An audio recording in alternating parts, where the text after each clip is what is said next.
2021년 10월 중국이 수출 밸브 하나를 잠갔습니다. 그랬더니 대한민국 전체 물류가 마비 직전까지 갔습니다. 요소수 한 통에 1만 원 하던 게 10만 원까지 치솟았고 주유소마다 줄이 수백 미터씩 늘어섰습니다. 수입 의존도 97%. 사실상 중국 없이는 트럭 한 대 못 굴리는 나라였던 겁니다. 그런데 이상하지 않으신가요? 우리가 지금 이 순간 들이마시고 내쉬는 공기, 그 속에 78%가 질소입니다. 요소수의 핵심 원료가 바로 이 질소거든요. 공기 중에 질소가 이렇게 넘쳐나는데 왜 우리는 그걸 수천 킬로미터 떨어진 중국에서 사와야만 했을까요? 113년 동안 전 세계 누구도 이 문제를 풀지 못했습니다. 400도 고온에 200기압이라는 극한 조건 없이는 공기 속 질소를 꺼내 쓸 방법이 없었거든요. 그런데 지금 2026년 대한민국 연구진이 그 불가능을 해냈습니다. 공기와 물만으로 요소를 만드는 소형 장비를 세계 최초로 돌리고 있습니다. 100년 된 거대 공장의 역할을 컨테이너 하나로 줄여버린 이 기술. 도대체 어떻게 가능했던 걸까요? 오늘 영상에서는 세 가지를 파헤쳐 보겠습니다. 첫째, 요소수 대란때 도대체 무슨 일이 벌어졌는지, 그리고 왜 우리는 그렇게 속수무책이었는지 그 구조적 이유를 살펴보겠습니다. 둘째, 공기 속 질소를 꺼내 쓰는 게 왜 113년 동안 불가능했는지 그 과학적인 이유를 누구나 이해할 수 있게 풀어드리겠습니다. 그리고 셋째, 한국기계연구원이 이 벽을 어떻게 뚫었는지, 이 기술이 앞으로 대한민국의 미래를 어떻게 바꿀 수 있는지까지 함께 보겠습니다. 그럼 바로 시작하겠습니다. 이제부터가 진짜입니다. 구독 안 하신 분들 지금 눌러주시면 감사하겠습니다. 놓치면 아까운 내용 계속합니다. 자, 먼저 2021년으로 돌아가 보겠습니다. 그해 10월 중국 정부가 갑자기 요소 수출을 막았습니다. 이유는 자국 내 석탄 부족이었습니다. 중국은 석탄으로 요소를 만들거든요. 자기네 비료가 부족해지니까 수출을 틀어막아 버린 겁니다. 문제는 이게 대한민국에 어떤 영향을 미쳤느냐 하는 건데요. 여러분, 디젤 차량 아시죠? 화물트럭, 시내버스, 소방차, 구급차. 이 디젤 차량에는 배기가스를 깨끗하게 만들어주는 장치가 달려 있습니다. 전문 용어로는 SCR이라고 하는데요. 쉽게 말하면 자동차 배기구에 달린 공기청정기라고 생각하시면 됩니다. 이 공기청정기가 작동하려면 반드시 요소수라는 특수한 액체가 필요합니다. 그런데 이 요소수가 떨어지면 어떻게 될까요? 차가 아예 시동이 안 걸립니다. 엔진이 멀쩡해도 요소수 탱크가 비면 차가 움직이질 않아요. 이건 선택이 아니라 법으로 정해진 규정입니다. 미세먼지를 뿜으면서 달리는 걸 원천적으로 막아놓은 거죠. 2021년 당시 대한민국에서 요소수 없이는 못 움직이는 디젤 차량이 몇 대였을까요? 215만 대입니다. 이 중 상당수가 화물트럭이었습니다. 우리가 먹는 음식, 입는 옷, 쓰는 물건 대부분이 이 트럭에 실려서 움직이거든요. 그러니까 요소수가 없다는 건 단순히 차 한 대가 서는 문제가 아니었습니다. 대한민국의 혈관, 그러니까 물류 시스템 전체가 멈출 수 있다는 뜻이었습니다. 실제로 당시 뉴스를 보면 새벽 4시부터 주유소 앞에 줄을 서는 화물차 기사분들이 있었고, 인터넷에서는 요소수가 금값보다 비싸다는 말이 돌 정도였습니다. 정부가 부랴부랴 호주, 베트남, 러시아에서 긴급 수입을 추진했고, 다행히 몇 주 만에 위기는 일단 잦아들었습니다. 그런데요, 여기서 끝이 아니었습니다. 2023년 중국이 또다시 수출 제한을 걸었습니다. 이번에는 비료용 요소까지 포함해서 말이죠. 한번 되었으면 대비를 했어야 하는 거 아닌가 싶으시죠? 실제로 정부에서 수입선 다변화를 추진했습니다. 2023년 기준으로 중국 의존도를 88%까지 낮추긴 했거든요. 그런데 88%라는 게 낮춘 겁니다. 97%에서 88%로 여전히 거의 전부를 중국에 의존하고 있었다는 뜻이에요. 다행히 2024년에서 2025년 사이에 베트남, 인도네시아, 카타르 등으로 수입선을 적극적으로 넓히면서 중국 의존도를 27%까지 끌어내렸습니다. 하지만 여기서 질문 하나 던져보겠습니다. 수입선을 아무리 다변화해도 결국 해외에서 사오는 거잖아요. 국제정세가 요동치면 어느 나라든 자국 우선으로 수출을 막을 수 있습니다. 이게 바로 수입 의존형 공급망의 근본적인 한계입니다. 이쯤 되면 이런 의문이 드실 겁니다. 도대체 요소수 하나를 우리가 직접 못 만든다는 게 말이 되는 건가? 공기 중에 질소가 넘쳐나는데? 숫자는 거짓말을 하지 않습니다. 이 질문에 답하려면 먼저 몇 가지 숫자를 봐야 합니다. 2026년 기준 전 세계 요소 시장 규모는 약 543억 달러, 우리 돈으로 75조 원이 넘습니다. 강남 아파트 단지 몇 개를 통째로 살 수 있는 규모죠. 이 거대한 시장에서 중국이 차지하는 비중이 압도적입니다. 2026년에만 중국이 527만 톤의 신규 생산 설비를 추가로 지었습니다. 그러면 한국은요? 우리나라의 연간 요소 소비량은 대략 수십만 톤 수준인데 국내 자체 생산 시설은 사실상 전무했습니다. 왜 이런 상황이 벌어진 걸까요? 요소를 만들려면 먼저 암모니아가 필요합니다. 암모니아는 질소와 수소를 합쳐서 만들거든요. 그런데 이 암모니아를 만드는 공정 자체가 어마어마하게 크고 비쌉니다. 여기서 잠깐 비유를 하나 들어볼게요. 여러분, 편의점에서 컵라면 끓여 드시죠? 뜨거운 물만 부으면 3분이면 완성입니다. 근데 만약 라면 공장을 직접 차리려면요?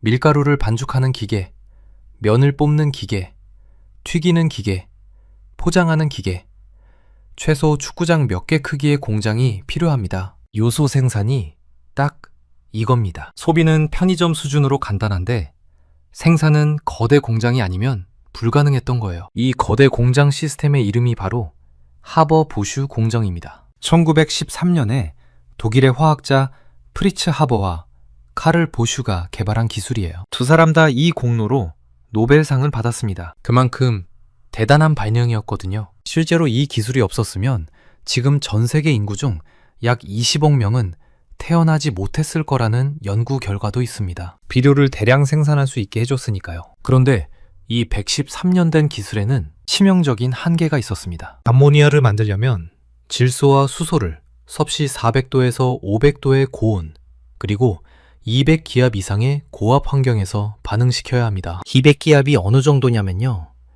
바다 깊이 2km 아래에서 느끼는 압력과 비슷합니다. 그리고 수소는 어디서 가져오느냐?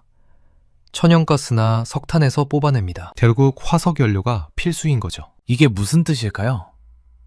정리해보면 이렇습니다. 첫째, 설비가 엄청나게 커야 합니다. 200기압을 견디는 반응로를 만들려면 공장 자체가 거대해질 수밖에 없어요. 동네에 하나씩 놓을 수 있는 게 아닙니다. 둘째, 천연가스나 석탄이 있는 나라가 유리합니다. 중국이 석탄 기반으로 세계 최대 요소 생산국이 된 이유가 바로 여기에 있습니다. 셋째, 이 과정에서 전 세계 에너지의 1.8%, 전 세계 이산화탄소 배출량의 1.8%가 소모됩니다. 환경에도 부담이 큰 거예요. 그러니까 하버보슈 공정이라는 100년 된 기술의 구조 자체가 중국처럼 자원이 풍부하고 거대한 설비를 운영할 수 있는 나라에게 독점적인 힘을 준 겁니다. 이건 자원의 무기화라는 구조적 함정이에요. 비유를 다시 들어볼게요. 온 동네 사람들이 물을 마시려면 마을 한가운데 있는 거대한 우물 하나에서만 퍼올려야 한다고 생각해보세요. 그 우물의 주인이 마음대로 물값을 올릴 수도 있고 기분이 나쁘면 아예 두레박줄을 끊어버릴 수도 있습니다. 지금까지 요소수 시장이 딱 이런 구조였습니다. 거대한 공장을 가진 소수의 나라만이 우물 주인 역할을 할 수 있었고 나머지 나라들은 줄 서서 기다리는 수밖에 없었던 거예요. 여기서 더 깊이 들어가 보겠습니다. 그러면 왜 113년 동안 이 거대한 공장 없이는 질소를 쓸 수 없었을까요? 공기 중에 이렇게 넘쳐나는데 말이죠. 이건 질소라는 원소의 아주 특별한 성질 때문입니다. 여기서부터가 정말 흥미로운 부분이에요. 공기의 78%를 차지하는 질소는 자연계에서 가장 게으른 원소 중 하나입니다. 다른 원소들과 쉽게 반응하지 않아요. 왜냐하면 질소 원자 두 개가 서로 삼중결합이라는 것으로 단단하게 묶여있기 때문입니다. 삼중결합이라는 게 뭔지 누구나 쉽게 이해할 수 있도록 설명드릴게요. 레고블록 두 개를 붙인다고 생각해보세요. 보통은 한 면만 딱 끼우면 되잖아요. 그런데 질소는 레고블록 두 개를 세 면에서 동시에 끼운 거예요. 그것도 그냥 끼운 게 아니라 순간 접착제까지 발라서 붙였습니다. 이걸 떼어내려면 보통 힘이 필요한 게 아니에요. 자연에서 이 결합을 끊을 수 있는 건 딱 두 가지입니다. 하나는 번개, 다른 하나는 콩과 식물 뿌리에 사는 특수한 박테리아. 번개가 칠 때 순간적으로 엄청난 에너지가 발생하면서 공기 중 질소 결합이 깨지거든요. 하지만 번개를 인공적으로 만들어서 공장에서 쓴다? 113년 동안 그건 불가능하다고 여겨졌습니다. 하버부슈 공정은 이 단단한 결합을 깨기 위해 극한의 조건을 만든 겁니다. 400도가 넘는 열과 200기압이 넘는 압력으로 질소를 강제로 깨트린 거예요. 마치 순간 접착제로 붙은 레고를 떼기 위해 거대한 유압 프레스로 눌러 부수는 것과 비슷합니다. 효과는 확실하지만 장비가 어마어마하게 크고 에너지도 엄청나게 들죠. 지금까지의 이야기를 한번 정리해 드리겠습니다. 질소는 공기 중에 넘쳐나지만 삼중결합이라는 단단한 잠금 장치 때문에 꺼내 쓸 수가 없었습니다. 그래서 113년 동안 유일한 방법은 400도와 200기압이라는 극한 조건을 만들 수 있는 거대한 공장뿐이었고요. 이 거대 공장을 가진 소수의 나라, 특히 중국이 전 세계 요소 시장을 쥐고 흔들 수 있었던 겁니다. 그런데 여기서 반전이 있습니다. 한국기계연구원의 이대용 박사와 송영훈 박사가 이끄는 질소자원화 전략연구단. 이 팀이 완전히 다른 방법을 찾아냈습니다. 바로 플라즈마 기술입니다. 플라즈마라는 단어가 낯설게 느껴지실 수 있는데요. 사실 우리 일상에서도 볼 수 있습니다. 번개가 칠 때 하늘에서 번쩍하는 빛. 그게 플라즈마입니다. 네온 사인의 빛도 플라즈마고요. 고체, 액체, 기체 다음에 네 번째 상태. 물질이 극도로 에너지를 받아서 전자가 떨어져 나간 상태를 플라즈마라고 합니다. 아까 질소의 삼중결합을 순간 접착제로 붙인 레고에 비유했죠? 하버 보슈 공정은 이걸 거대한 유압 프레스로 눌러 부셨습니다. 그러면 플라즈마는 뭘까요? 플라즈마는 순간 접착제를 녹여버리는 특수 용해제에 가깝습니다. 힘으로 부수는 게 아니라 접착제 자체를 풀어버리는 거예요. 그래서 거대한 장비가 필요 없습니다. 훨씬 적은 에너지로 훨씬 작은 공간에서 같은 일을 해낼 수 있는 거죠. 구체적으로 어떻게 작동하는지 설명드릴게요. 연구팀이 개발한 플라즈마 토치에서 보라색 불꽃이 발생합니다. 이 불꽃 속에서 공기 중에 질소 분자의 에너지가 전달되면 그 단단한 삼중결합이 끊어집니다. 잠자고 있던 질소가 번개에 맞아 깜짝 놀라서 깨어나는 거예요. 이렇게 깨어난 질소 원자들은 반응성이 매우 높아집니다. 여기에 물을 만나게 해주면 수소와 결합하면서 암모니아가 되고 한 단계 더 거치면 요소가 완성됩니다. 놀라운 건 이 과정에서의 효율입니다. 플라즈마 반응으로 만들어진 질소 산화물의 99% 이상이 암모니아로 전환됩니다. 그리고 최종 생산물의 선택성, 그러니까 원하는 물질이 만들어지는 비율이 70%에서 90%에 달합니다. 이건 실험실 수준이 아니라 실제 설비에서 나오는 숫자입니다. 그리고 가장 중요한 차이점, 이 모든 과정이 상온, 상압에 가까운 조건에서 이루어진다는 겁니다. 400도도, 200기압도 필요 없습니다. 이게 왜 혁명적인지 비유로 한 번 더 정리해드리겠습니다. 자, 여러분이 좋아하는 편의점 비유로 돌아가 볼까요? 하버보슈 공정은 축구장 크기의 라면 공장이었습니다. 이 공장을 세우려면 수천억 원이 들고 석탄이나 천연가스가 있는 곳에만 지을 수 있었습니다. 그런데 플라즈마 기술은 이걸 편의점 안에 들어가는 즉석 라면 자판기로 바꿔버린 겁니다. 전기만 넣으면 공기에서 직접 요소수를 뚝딱 만들어내는 자판기요. 실제로 한국기계연구원이 만든 장비는 컨테이너 크기입니다. 이걸 주유소 옆에 놓으면 그 자리에서 바로 요소수를 생산할 수 있어요. 중국에서 배로 실어올 필요도, 항구에서 트럭으로 옮길 필요도 없습니다. 이 기술의 원료가 뭔지 다시 한번 확인해 보겠습니다. 공기와 물, 이 두 가지입니다. 공기는 어디에나 있고 무한합니다. 물도 마찬가지죠. 그리고 이 장비를 돌리는 에너지는 전기인데 만약 태양광이나 풍력 같은 재생에너지를 쓰면요, 생산 과정에서 탄소 배출이 제로가 됩니다. 진짜 그린 요소가 만들어지는 거예요. 기존 하버보슈 공정이 전 세계 탄소 배출의 1.8%를 차지했다는 거 기억하시죠?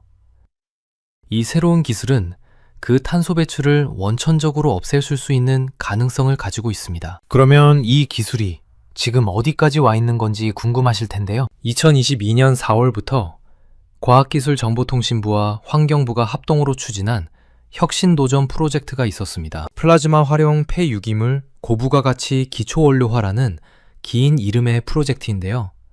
쉽게 말하면 플라즈마로 공기에서 가치 있는 화학 원료를 뽑아내는 기술을 개발하는 국가 프로젝트입니다. 이 프로젝트가 2025년 6월에 원천 기술 개발을 완료했습니다. 그리고 2026년부터 국내 실증 사이트에서 실제 장비를 돌리면서 장기 운전 검증에 들어갔습니다. 연구실에서만 되는 게 아니라 실제 현장에서 돌려보고 있다는 뜻이에요. 여기서 한 가지 더 놀라운 게 있습니다. 이 장비에는 AI 기반의 디지털 트윈 기술이 탑재되어 있습니다. 디지털 트윈이라는 건 실제 장비와 똑같은 가상의 쌍둥이를 컴퓨터 안에 만들어서 실시간으로 장비의 상태를 모니터링하고 최적의 운전 조건을 자동으로 찾아주는 기술입니다. 이 기술 덕분에 0.1 마이크로미터, 그러니까 머리카락 굵기의 1000분의 1 수준까지 정밀하게 제어가 가능합니다. 장비가 스스로 최적의 상태를 유지하면서 안정적으로 요소수를 생산해내는 거죠. 이쯤에서 정리를 한번 하고 가겠습니다. 기존의 하버보슈 공정은 축구장 크기의 공장에서 400도 고온과 200기압 고압, 거기에 석탄이나 천연가스까지 필요했습니다. 반면 한국기계연구원의 플라즈마 기술은 컨테이너 크기의 장비에서 상온, 상압 조건, 원료는 공기와 물만 있으면 됩니다. 이건 마치 전화의 역사와 비슷합니다. 예전에는 전화를 걸려면 동네에 전화국이 있어야 했고 거기서 교환원이 일일이 연결해줘야 했잖아요. 지금은 주머니 속 스마트폰 하나로 전 세계 어디든 통화할 수 있죠. 요소 생산에서도 똑같은 혁명이 일어나고 있는 겁니다. 그런데 이런 이야기를 들으면 이런 생각이 드실 수 있어요. 한국만 이런 기술을 개발하고 있는 건 아니지 않나? 비슷한 사례가 있지 않을까? 맞습니다. 비슷한 일이 이미 있었습니다. 2010년 중국이 일본의 히토류 수출을 막았을 때를 기억하시는 분들 계실 겁니다. 히토류는 스마트폰, 전기차, 반도체에 들어가는 필수 원료인데요. 당시 세계 히토류의 97%를 중국이 독점하고 있었습니다. 요소수 상황과 판박이죠. 일본은 그때 어떻게 했을까요?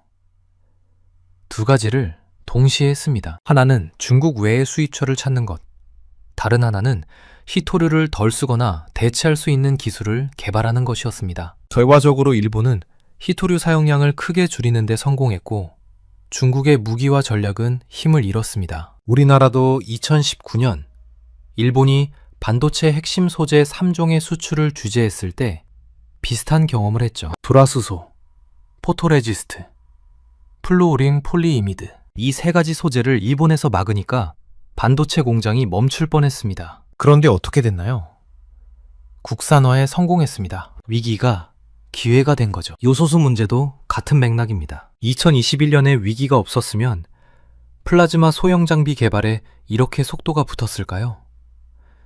위기가 닥쳤을 때 수입선만 바꾸는 게 아니라 아예 게임의 규칙을 바꿔버리는 기술을 개발하는 것. 이게 자원 없는 나라가 살아남는 방법이라는 걸 역사가 계속 증명하고 있습니다. 그러면 이 기술이 앞으로 어떤 미래를 열어줄 수 있을까요? 여기서부터가 더 흥미로운 이야기입니다. 첫 번째, 당장의 효과입니다. 전국의 주요 물류 거점과 주유소에 이 컨테이너형 장비가 설치되면 중국이 또다시 수출을 막더라도 최소한의 물류와 공공 서비스를 유지할 수 있는 안전망이 생깁니다. 소방차, 구급차가 요소수 때문에 출동 못하는 상황은 다시는 일어나지 않게 되는 거죠. 게다가 국내에서 자체 생산이 가능하다는 사실만으로도 수입 가격에 대한 협상력이 올라갑니다. 중국이 가격을 올리면 우리가 직접 만들면 되니까요. 정제학에서 말하는 가격 방어선이 생기는 겁니다. 집에서 밥을 해 먹을 수 있으면 식당이 너무 비쌀 때 안 가면 되잖아요. 그 원리와 같습니다. 두 번째, 요소수를 넘어서는 확장성입니다. 플라즈마 질소 고정 기술은 요소만 만드는 게 아닙니다. 비료의 핵심 원료인 암모니아를 만들 수 있고 청정 수소 운반체로 주목받는 그린 암모니아도 생산할 수 있습니다. 심지어 반도체나 디스플레이 제조 공정에서 나오는 온실가스를 처리하는 스크러버 기술로도 활용 범위가 넓어지고 있습니다. 쉽게 말해서 이 기술은 요소수라는 하나의 문제를 풀기 위해 만들어졌지만 열고 보니 열쇠 하나로 여러 개의 문을 동시에 열 수 있게 된 거예요. 비료, 청정에너지, 환경보호까지 공기라는 무한한 자원을 다양한 가치로 바꿀 수 있는 원천 기술이 확보된 겁니다. 세 번째, 장비 수출의 가능성입니다. 생각해보세요.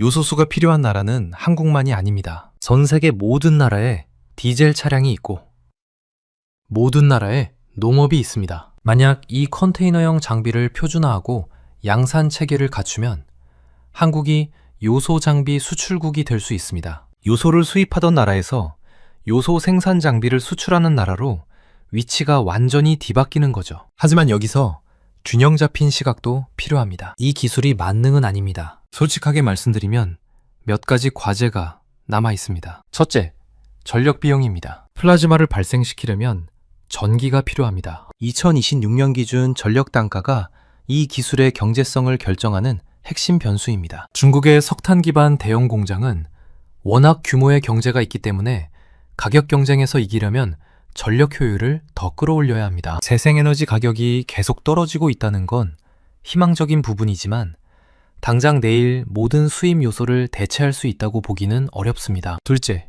장비의 내구성입니다. 플라즈마를 발생시키는 전극과 반응로는 극한의 에너지를 다루다 보니 열화와 부식 가능성이 있습니다. 2026년 실증 운전에서 나오는 장기 데이터가 이 부분의 신뢰성을 증명해줘야 합니다. 셋째, 전국적인 보급에는 시간이 필요합니다. 기술은 확고했지만 전국 수요를 100% 자급자족하려면 장비를 대량으로 만들고 설치하는 인프라 구축 시간이 필요합니다. 그래서 현실적으로는 수입선 다변화와 국내 기술 생산을 병행하는 전략이 당분간 가장 합리적인 선택이 될 겁니다. 그렇다고 이 기술의 가치가 줄어드는 건 절대 아닙니다. 중요한 건 이겁니다. 과거에는 중국이 밸브를 잠그면 우리가 할 수 있는 게 아무것도 없었습니다. 하지만 이제는 다릅니다. 우리가 직접 만들 수 있다는 능력을 갖게 된 거예요. 이건 실제로 모든 수입을 대체하느냐의 문제가 아니라 만들 수 있다는 가능성 자체가 가진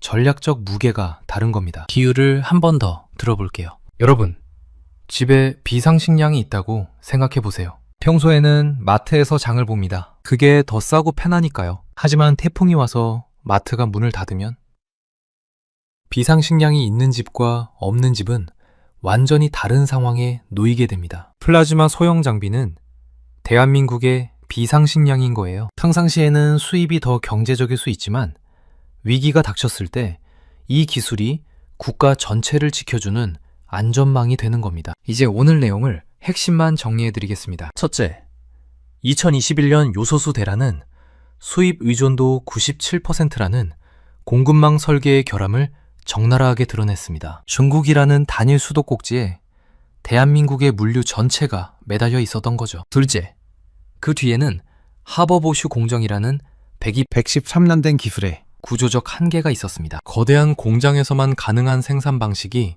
소수의 자원부국에게 독점적 힘을 줬습니다. 셋째, 한국기계연구원의 플라즈마 기술이 이 구조를 근본적으로 바꿀 열쇠를 만들었습니다. 공기와 물만으로 컨테이너 크기의 장비에서 상온 상압 조건으로 요소를 생산하는 세계 최초의 기술입니다. 넷째, 이 기술은 요소수를 넘어 비료, 청정 암모니아, 환경 보호까지 확장 가능한 원천 기술입니다. 공기를 전략 자원으로 바꾸는 발판이 마련된 겁니다. 다섯째, 전력 비용과 장비 내구성이라는 과제가 남아있지만 2026년 실증 운전이 이 과제들을 하나씩 풀어가고 있습니다. 여러분이 기억하실 부분은 이겁니다. 공급망 안전은 어느 한 나라에 기대는 것으로는 절대 완성되지 않습니다. 수입선을 다변화하는 건 당장의 안전벨트이고요.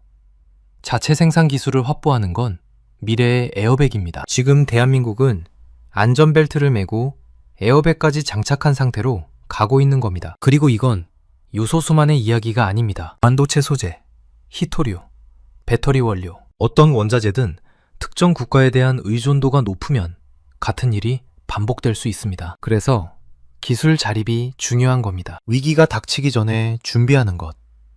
이게 2021년 요소수 대란이 우리에게 남긴 가장 큰 교훈입니다. 앞으로 뉴스에서 요소수, 플라즈마, 소형 제조 장비 같은 키워드가 나오면 관심 있게 보시면 좋겠습니다. 2026년 실증 운전 결과가 성공적으로 나오면 이건 반도체 국산화에 버금가는 기술 자립 사건이 될 수 있거든요. 우리가 매일 숨쉬는 공기가 곧 자원이 되는 시대, 113년의 벽을 뚫은 대한민국의 기술이 어디까지 갈 수 있을지 함께 지켜보시면 좋겠습니다. 여러분은 2021년 요소수 대란 때 어떤 경험을 하셨나요?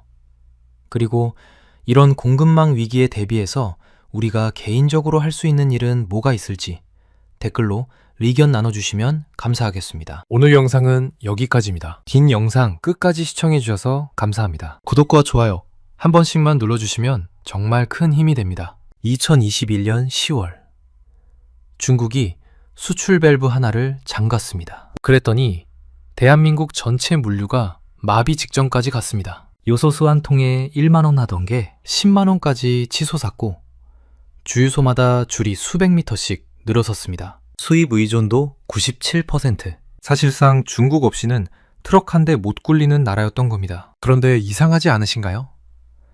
우리가 지금 이 순간 들이마시고 내쉬는 공기, 그 속에 78%가 질소입니다. 요소수의 핵심 원료가 바로 이 질소거든요. 공기 중에 질소가 이렇게 넘쳐나는데 왜 우리는 그걸 수천 킬로미터 떨어진 중국에서 사와야만 했을까요? 113년 동안 전 세계 누구도 이 문제를 풀지 못했습니다. 400도 고온에 200기압이라는 극한 조건 없이는 공기 속 질소를 꺼내 쓸 방법이 없었거든요.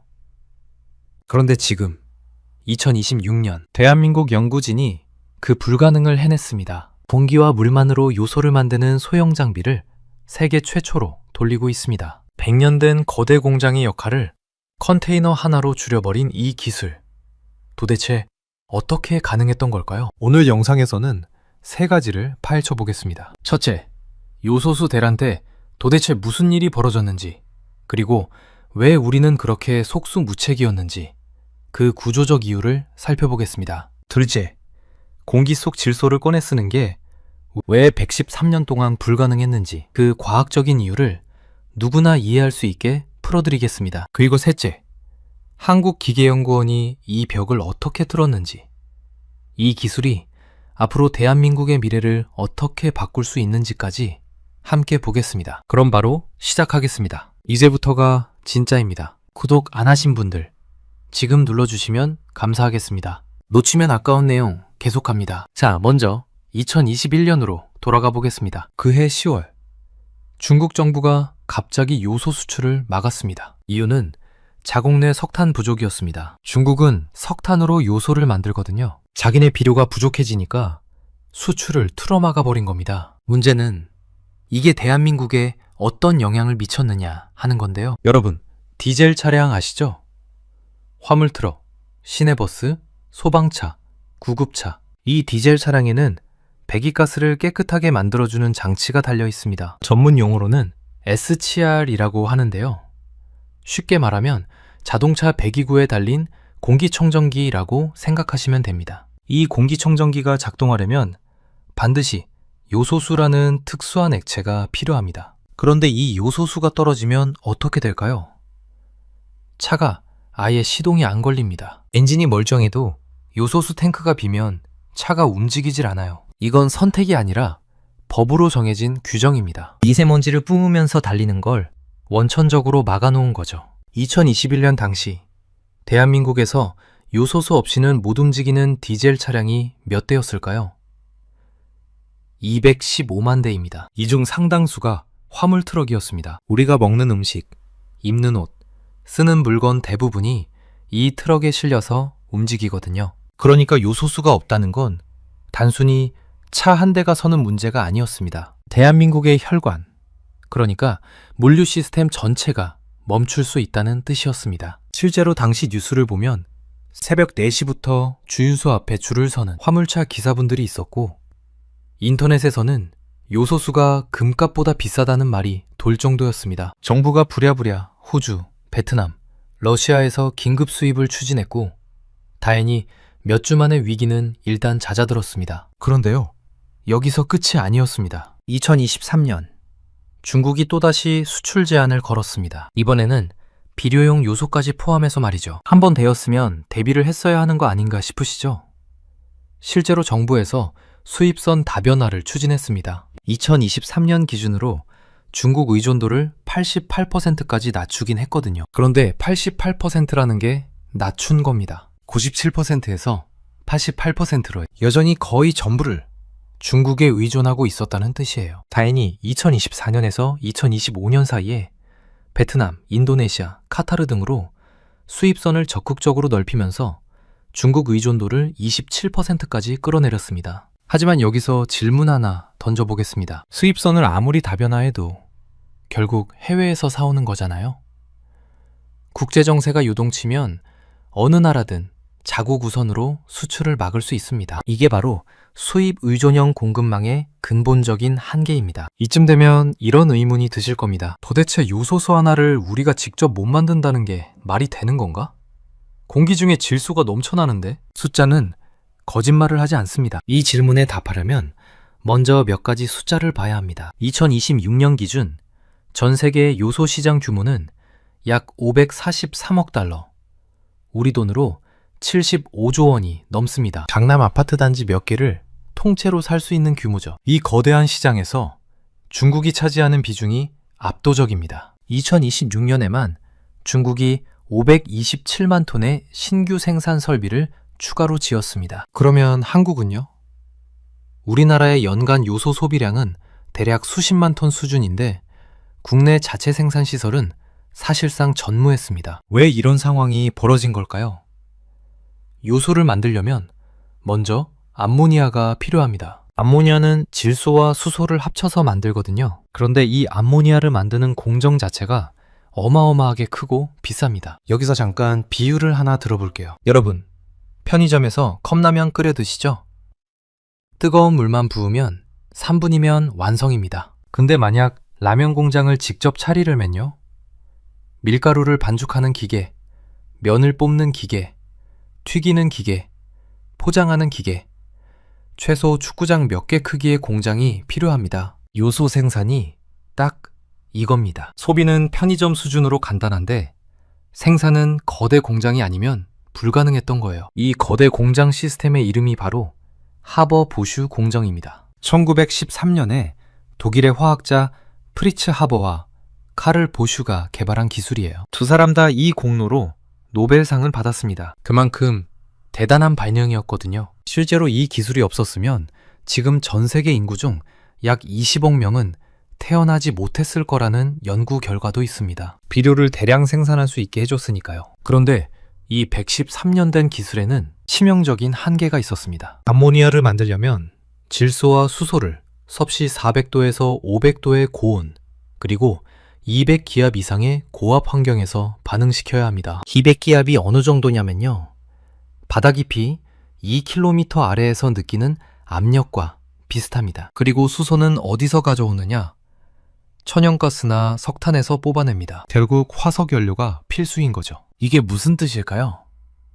정리해보면 이렇습니다. 첫째, 설비가 엄청나게 커야 합니다. 200기압을 견디는 반응로를 만들려면 공장 자체가 거대해질 수밖에 없어요. 동네에 하나씩 놓을 수 있는 게 아닙니다. 둘째, 천연가스나 석탄이 있는 나라가 유리합니다. 중국이 석탄 기반으로 세계 최대 요소 생산국이 된 이유가 바로 여기에 있습니다. 셋째, 이 과정에서 전 세계 에너지의 1.8%, 전 세계 이산화탄소 배출량의 1.8%가 소모됩니다. 환경에도 부담이 큰 거예요. 그러니까 하버보슈 공정이라는 100년 된 기술의 구조 자체가 중국처럼 자원이 풍부하고 거대한 설비를 운영할 수 있는 나라에게 독점적인 힘을 준 겁니다. 이건 자원의 무기화라는 구조적 함정이에요. 비유를 다시 들어볼게요. 온 동네 사람들이 물을 마시려면 마을 한가운데 있는 거대한 우물 하나에서만 퍼올려야 한다고 생각해보세요. 그 우물의 주인이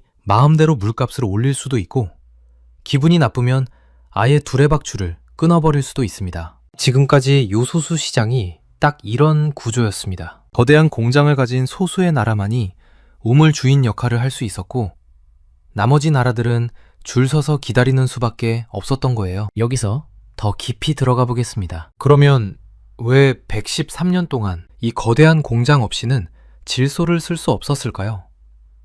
공기 중에 이렇게 넘쳐나는데 말이죠. 이건 질소라는 원소의 아주 특별한 성질 때문입니다. 여기서부터가 정말 흥미로운 부분이에요. 공기의 78%를 차지하는 질소는 자연계에서 가장 게으른 원소 중 하나입니다. 다른 원소들과 쉽게 반응하지 않아요. 왜냐하면 질소 원자 두 개가 서로 삼중결합이라는 것으로 단단하게 묶여있기 때문입니다. 삼중결합이라는 게 뭔지 누구나 쉽게 이해할 수 있도록 설명드릴게요. 레고블록 두 개를 붙인다고 생각해보세요. 보통은 한 면만 딱 끼우면 되잖아요.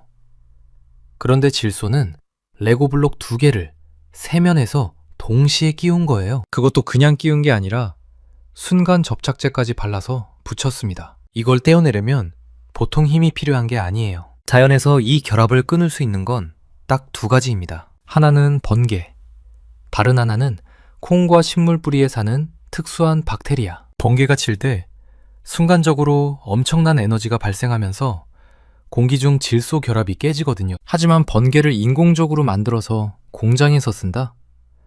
113년 동안 그건 불가능하다고 여겨졌습니다. 하버부슈 공정은 이 단단한 결합을 깨기 위해 극한의 조건을 만든 겁니다. 400도가 넘는 열과 200기압이 넘는 압력으로 질소를 강제로 깨트린 거예요. 마치 순간 접착제로 붙은 레고를 떼기 위해 거대한 유압 프레스로 눌러 부수는 것과 비슷합니다. 효과는 확실하지만 장비가 어마어마하게 크고 에너지도 엄청나게 들죠. 지금까지의 이야기를 한번 정리해드리겠습니다. 질소는 공기 중에 넘쳐나지만 삼중결합이라는 단단한 잠금 장치 때문에 꺼내 쓸 수가 없었습니다. 그래서 113년 동안 유일한 방법은 400도와 200기압이라는 극한 조건을 만들 수 있는 거대한 공장뿐이었고요. 이 거대 공장을 가진 소수의 나라, 특히 중국이 전 세계 요소 시장을 쥐고 흔들 수 있었던 겁니다. 그런데 여기서 반전이 있습니다. 한국기계연구원의 이대용 박사와 송영훈 박사가 이끄는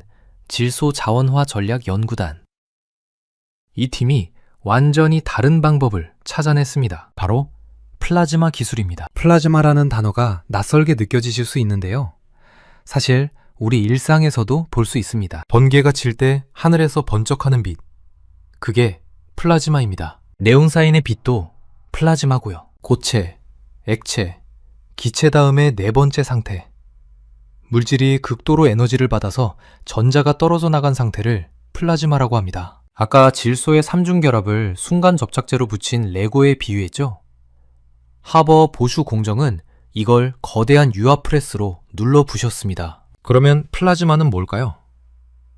플라즈마는 순간 접착제를 녹여버리는 특수 용해제에 가깝습니다. 힘으로 부수는 게 아니라 접착제 자체를 풀어버리는 거예요. 그래서 거대한 장비가 필요 없습니다. 훨씬 적은 에너지로 훨씬 작은 공간에서 같은 일을 해낼 수 있는 거죠. 구체적으로 어떻게 작동하는지 설명드릴게요. 연구팀이 개발한 플라즈마 토치에서 보라색 불꽃이 발생합니다. 이 불꽃 속에서 공기 중에 질소 분자의 에너지가 전달되면 그 단단한 삼중결합이 끊어집니다. 잠자고 있던 질소가 번개에 맞아 깜짝 놀라서 깨어나는 거예요. 이렇게 깨어난 질소 원자들은 반응성이 매우 높아집니다. 여기에 물을 만나게 해주면 수소와 결합하면서 암모니아가 되고 한 단계 더 거치면 요소가 완성됩니다. 놀라운 건 이 과정에서의 효율입니다. 플라즈마 반응으로 만들어진 질소 산화물의 99% 이상이 암모니아로 전환됩니다. 그리고 최종 생산물의 선택성, 그러니까 원하는 물질이 만들어지는 비율이 70%에서 90%에 달합니다. 이건 실험실 수준이 아니라 실제 설비에서 나오는 숫자입니다. 그리고 가장 중요한 차이점, 이 모든 과정이 상온, 상압에 가까운 조건에서 이루어진다는 겁니다. 400도도, 200기압도 필요 없습니다. 이게 왜 혁명적인지 비유로 한 번 더 정리해드리겠습니다. 자, 여러분이 좋아하는 편의점 비유로 돌아가 볼까요? 하버보슈 공정은 축구장 크기의 라면 공장이었습니다. 이 공장을 세우려면 수천억 원이 들고 석탄이나 천연가스가 있는 곳에만 지을 수 있었습니다. 그런데 플라즈마 기술은 이걸 편의점 안에 들어가는 즉석 라면 자판기로 바꿔버린 겁니다. 전기만 넣으면 공기에서 직접 요소수를 뚝딱 만들어내는 자판기요. 실제로 한국기계연구원이 만든 장비는 컨테이너 크기입니다. 이걸 주유소 옆에 놓으면 그 자리에서 바로 요소수를 생산할 수 있어요. 중국에서 배로 실어올 필요도, 항구에서 트럭으로 옮길 필요도 없습니다. 이 기술의 원료가 뭔지 다시 한번 확인해 보겠습니다. 공기와 물, 이 두 가지입니다. 공기는 어디에나 있고 무한합니다. 물도 마찬가지죠. 그리고 이 장비를 돌리는 에너지는 전기인데, 만약 태양광이나 풍력 같은 재생에너지를 쓰면요, 생산 과정에서 탄소 배출이 제로가 됩니다. 진짜 그린 요소가 만들어지는 거예요. 기존 하버보슈 공정이 전 세계 탄소 배출의 1.8%를 차지했다는 거 기억하시죠? 이 새로운 기술은 그 탄소 배출을 원천적으로 없앨 수 있는 가능성을 가지고 있습니다. 그러면 이 기술이 지금 어디까지 와 있는 건지 궁금하실 텐데요. 2022년 4월부터 과학기술정보통신부와 환경부가 합동으로 추진한 혁신도전 프로젝트가 있었습니다. 플라즈마 활용 폐유기물 고부가 가치 기초원료화라는 긴 이름의 프로젝트인데요. 쉽게 말하면 플라즈마로 공기에서 가치 있는 화학 원료를 뽑아내는 기술을 개발하는 국가 프로젝트입니다. 이 프로젝트가 2025년 6월에 원천 기술 개발을 완료했습니다. 그리고 2026년부터 국내 실증 사이트에서 실제 장비를 돌리면서 장기 운전 검증에 들어갔습니다. 연구실에서만 되는 게 아니라 실제 현장에서 돌려보고 있다는 뜻이에요. 여기서 한 가지 더 놀라운 게 있습니다. 이 장비에는 AI 기반의 디지털 트윈 기술이 탑재되어 있습니다. 디지털 트윈이라는 건 실제 장비와 똑같은 가상의 쌍둥이를 컴퓨터 안에 만들어서 실시간으로 장비의 상태를 모니터링하고 최적의 운전 조건을 자동으로 찾아주는 기술입니다. 이 기술 덕분에 0.1 마이크로미터, 그러니까 머리카락 굵기의 1000분의 1 수준까지 정밀하게 제어가 가능합니다. 장비가 스스로 최적의 상태를 유지하면서 안정적으로 요소수를 생산해내는 거죠. 이쯤에서 정리를 한번 하고 가겠습니다. 기존의 하버보슈 공정은 축구장 크기의 공장에서 400도 고온과 200기압 고압, 거기에 석탄이나 천연가스까지 필요했습니다. 반면 한국기계연구원의 플라즈마 기술은 컨테이너 크기의 장비에서 상온, 상압 조건, 원료는 공기와 물만 있으면 됩니다. 이건 마치 전화의 역사와 비슷합니다. 예전에는 전화를 걸려면 동네에 전화국이 있어야 했고 거기서 교환원이 일일이 연결해줘야 했잖아요. 지금은 주머니 속 스마트폰 하나로 전 세계 어디든 통화할 수 있죠. 요소 생산에서도 똑같은 혁명이 일어나고 있는 겁니다. 그런데 이런 이야기를 들으면 이런 생각이 드실 수 있어요. 한국만 이런 기술을 개발하고 있는 건 아니지 않나? 비슷한 사례가 있지 않을까? 맞습니다. 비슷한 일이 이미 있었습니다. 2010년 중국이 일본의 히토류 수출을 막았을 때를 기억하시는 분들 계실 겁니다. 히토류는 스마트폰, 전기차, 반도체에 들어가는 필수 원료인데요. 당시 세계 히토류의 97%를 중국이 독점하고 있었습니다. 요소수 상황과 판박이죠. 일본은 그때 어떻게 했을까요? 두 가지를 동시에 했습니다. 하나는 중국 외의 수입처를 찾는 것, 다른 하나는 히토류를 덜 쓰거나 대체할 수 있는 기술을 개발하는 것이었습니다. 결과적으로 일본은 히토류 사용량을 크게 줄이는 데 성공했고 중국의 무기와 전략은 힘을 잃었습니다. 우리나라도 2019년 일본이 반도체 핵심 소재 3종의 수출을 규제했을 때 비슷한 경험을 했죠. 불화수소, 포토레지스트, 플루오린 폴리이미드, 이 세 가지 소재를 일본에서 막으니까 반도체 공장이 멈출 뻔했습니다. 그런데 어떻게 됐나요? 국산화에 성공했습니다. 위기가 기회가 된 거죠. 요소수 문제도 같은 맥락입니다. 2021년에 위기가 없었으면 플라즈마 소형 장비 개발에 이렇게 속도가 붙었을까요? 위기가 닥쳤을 때 수입선만 바꾸는 게 아니라 아예 게임의 규칙을 바꿔버리는 기술을 개발하는 것. 이게 자원 없는 나라가 살아남는 방법이라는 걸 역사가 계속 증명하고 있습니다. 그러면 이 기술이 앞으로 어떤 미래를 열어줄 수 있을까요?